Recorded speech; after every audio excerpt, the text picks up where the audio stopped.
राधा रोज की तरह कुएं पर पानी भरने के लिए आज भी सबसे पहले पहुंच जाती है। जल्दी आने का, चलो कुछ तो फायदा हुआ। आज मुझे पानी भरने के लिए लंबी लाइन नहीं लगानी पड़ेगी। आज तो मैं सबसे पहले पानी भरकर लाऊंगी और इससे पहले कि कोई और आ जाए कुएं पर पानी भरने, मुझे अपने मटके जल्दी से भर लेने चाहिए। राधा जैसे ही कुएं में पानी भरने के लिए बाल्टी फेंकती है, उसका पैर फिसल जाता है और वो कुएं में गिर जाती है। बचाओ बचाओ, कोई बचाओ मुझे, मैं इस कुएं में गिर गई हूँ। अरे कोई तो बचाओ, मेरी आवाज किसी को सुनाई दे रही है क्या? अगर मेरी आवाज किसी ने नहीं सुनी तो मैं इस कुएं में डूबकर मर जाऊंगी। राधा की आवाज सुनकर गांव का एक लड़का गोपी दौड़ता हुआ कुएं के पास आता है और राधा को कुएं के अंदर गिरा देख हैरान रह जाता है। तुम घबराओ नहीं, मैं तुम्हें अभी कुएं से बाहर निकालता हूँ। गोपी कुएं की रस्सी की सहायता से ही राधा को कुएं से बाहर निकाल लेता है। अगर तुम मेरी जान नहीं बचाते तो मैं आज इस कुएं में डूबकर मरी गई होती। तुम्हारा बहुत बहुत शुक्रिया भैया। भैया भी बोलती हो और शुक्रिया भी करती हो। अच्छा, अब सब छोड़ो और जल्दी घर जाओ, नहीं तो बीमार पड़ जाओगी। अच्छा ठीक है, पर जाते जाते अपना नाम तो मुझे बता दो। मेरा नाम गोपी है। और मेरा नाम राधा। अच्छा भैया, अब मैं चलती हूँ, जल्दी मिलूंगी। एक दिन राधा खेतों में अपने बाबा को खाना देने के लिए जा रही होती है कि तभी उसकी मुलाकात फिर से गोपी से हो जाती है। दोनों एक दूसरे को देखकर बहुत खुश होते हैं। कल भाई दूज है और तुम्हारे सिवा मेरा कोई भाई है नहीं। भैया, क्या मैं कल तुम्हारे साथ भाई दूज मना सकती हूँ? हाँ हाँ, क्यों नहीं। कल हम दोनों साथ में मिलकर भाई दूज का त्योहार मनाएंगे। राधा खुशी के मारे गोपी के सीने से लग जाती है, पर गांव की कुछ महिलाओं की नजर उन दोनों पर पड़ जाती है। हाय राम, देखो तो उस कांता की बेटी को, कैसे किसी अनजान लड़के से चिपकी पड़ी है। मुझे तो कुछ ठीक नहीं लगता। मुझे तो बल्कि ये लग रहा है जैसे इन दोनों के बीच कुछ हो सकता है दोनों एक दूसरे से मोहब्बत करते हो। तभी ये राधा रोज जल्दी उठकर पानी भरने के बहाने से इस लड़के से मिलने आती थी।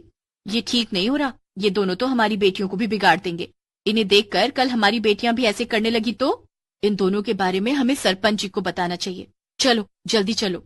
सभी महिलाएं सरपंच को ये बताती हैं कि राधा गांव का माहौल खराब कर रही है और वो गांव के एक लड़के से प्यार करती है और उससे चुपके चुपके मिलने भी जाती है।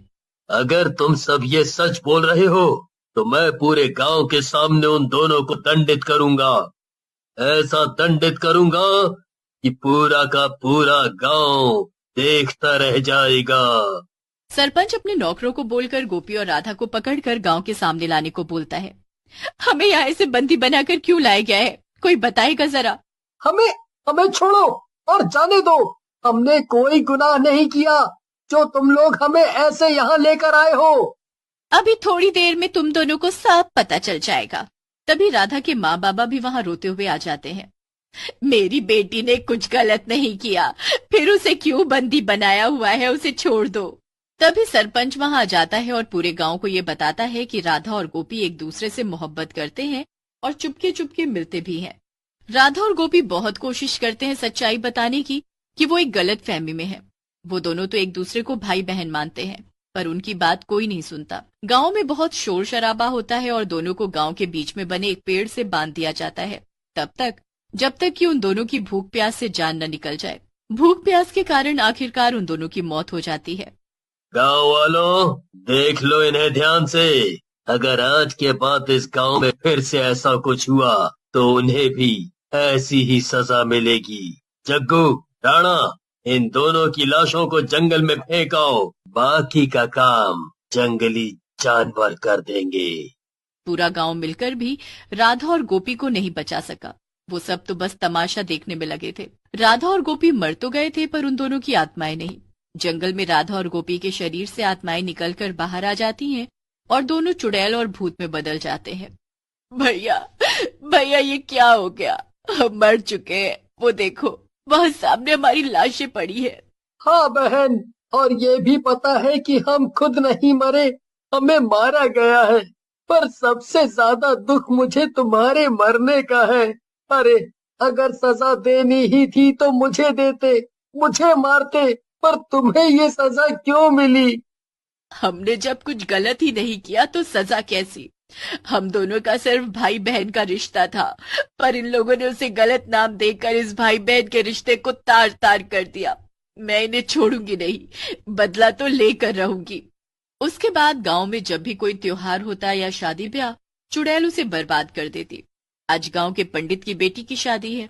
बारात गांव से कुछ दूरी पर ही होगी कि तभी भूत और चुड़ैल उनका रास्ता रोक कर खड़े हो जाते हैं। चुड़ैल भाइयों, आगे एक चुड़ैल खड़ी है, हमारा रास्ता रोके। बहुत गुस्से में भी दिखती है, लगता है हमें खा जाएगी। अगर जान बचानी है अपनी तो यहाँ से वापस लौट।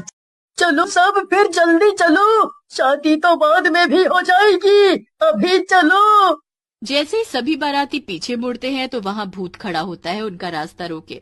मर गए, आगे चुड़ैल है और पीछे भूत, अब हम कैसे निकलें यहाँ से? तुम्हारी हिम्मत कैसे हुई इस गांव में कदम रखने की? क्या तुम्हें पता नहीं कि इस गांव में खुशियाँ कदम नहीं रखती? फिर ये बैंड बाजा क्यों? देखो, हमें इस बारे में कुछ नहीं पता था। अगर हमें पता ही होता तो हम इस गांव की लड़की को कभी पसंद नहीं करते। हमसे बहुत बड़ी भूल हो गई, हमें जाने दो। चुड़ैल गुस्से से चिल्लाती है और सभी बारातियों को वहां से भगा देती है। इसकी खबर गांव में सभी को पता चल जाती है। हे भगवान, ये क्या हो गया? मेरी बेटी की बारात क्या अब कभी नहीं आएगी इस गांव में? क्या उसकी शादी नहीं होगी? पंडित जी, हिम्मत से काम लो। और आप ऐसा काहे सोच रहे हो? हैं? ये सब उस चुड़ैल और भूत का किया हुआ है। उन दोनों ने ही बारात को गांव से भगा दिया। महीनों से इस गांव में खुशहाली नहीं आई। जब भी कोई खुशी मनाता है वो चुड़ैल उसे दुख में बदल देती है। अब हम कर भी क्या सकते हैं?